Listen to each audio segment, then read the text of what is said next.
직업성 암은 유해인자에 노출이 되고 난 후에 바로 암이 발병하는 것은 아니고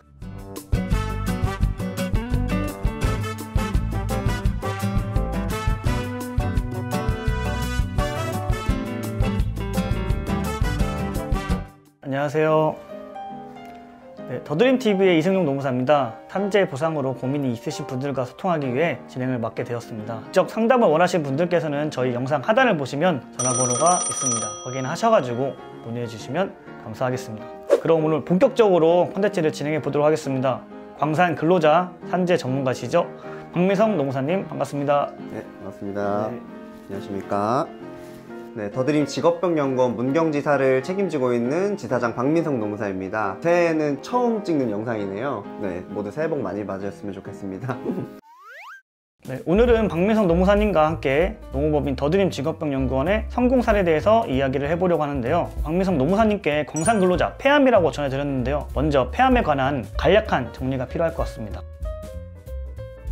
네, 폐암은 유해 물질에 직업적으로 노출돼서 발생을 하고요. 폐암 중에 약 10%가 직업적 원인에 의해서 발생한다고 합니다. 예를 들면 용접공이나 도금, 도장, 그리고 주물 공장에서 근무하시거나 석재 가공, 지하 작업 등과 같은 직업을 가지셔서 일을 하시는 분들에게 비소, 무기비소 화합물, 그리고 베릴륨 및 그 화합물이나 카드뮴, 그리고 육각크롬 관련된 화합물, 그리고 결정형 유리규산, 콜타르피치, 성면, 디젤 엔진 배출 물질 등과 같은 이런 유해인자에 노출돼서 10년 이상의 잠복기를 거쳐서 폐암이 발병한다고 보시면 되겠습니다. 폐암 유해인자에 장기간 노출되면 폐암이 발병하겠네요. 네, 그렇습니다. 그렇다면 광산근로자는 어떤 유해인자에 노출되어 폐암이 발병되는 건가요?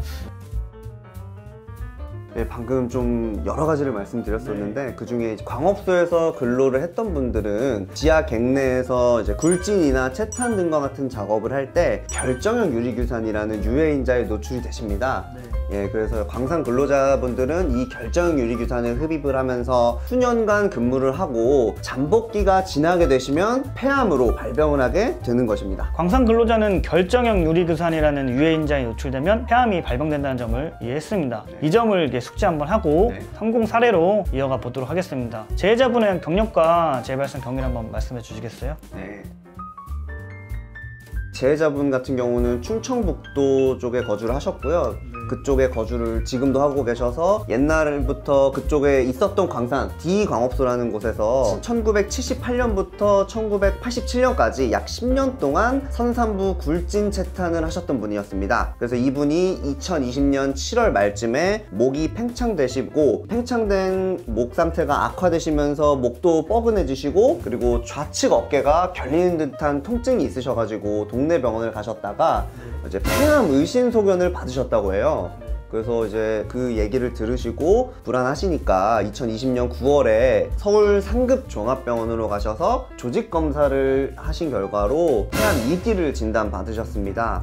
이렇게 폐암 진단을 받고 2020년 11월 딱 2달이 지나서 저희 문경지사와 산재를 진행하게 되었습니다. 1987년에 퇴직을 하고 2020년에 폐암을 진단을 받으셨다면 퇴직하신 지 약 33년이나 지났는데 산재 처리가 가능한 건가요?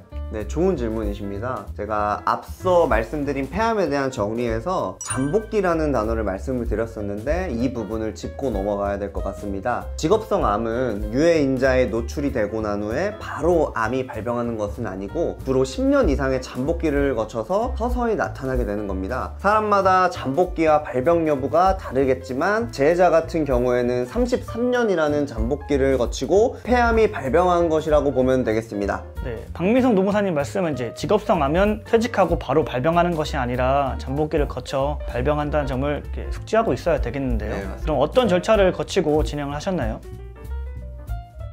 절차는 우선 조직검사를 통해 폐암 진단이 나온 서울의 상급 종합병원에서 산재 최초 요양 소견서를 발급을 받았고요.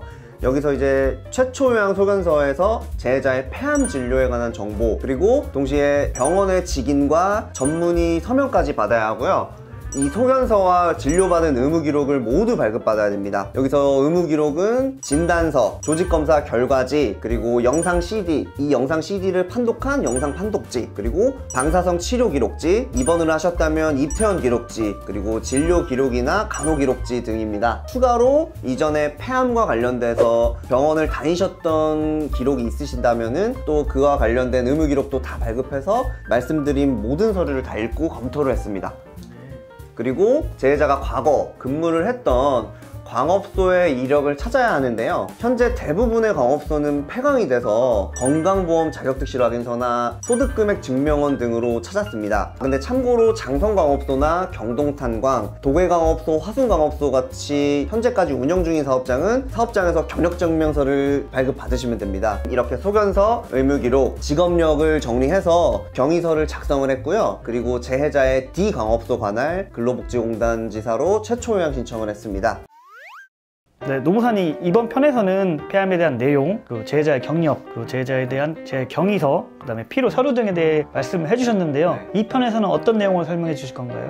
네, 1편에서 다루었던 내용들이 실무에서 어떻게 이루어지고 있는지 절차를 상세하게 말씀드리겠고요. 그리고 요양이 끝나게 되면 과연 요양이 종결되는 것인지 아니면 늘어날 수 있는 것인지, 그리고 진폐증과 폐암은 어떤 차이가 있는지에 대해서 한번 다뤄보도록 하겠습니다. 광사에서 근무하셨던 분들 중에 폐암으로 어려움 겪고 계신 분들이 계시다면 문경지사로 전화해 주시면 감사하겠습니다. 네, 아래에 문경지사 전화번호 나가고 있고요. 그럼 여기까지 진행에는 이승용 노무사, 자문회는 박민성 노무사였습니다. 여러분 구독과 좋아요 그리고 알람 설정은 잊지 말아주시기 바라겠습니다. 네, 감사합니다.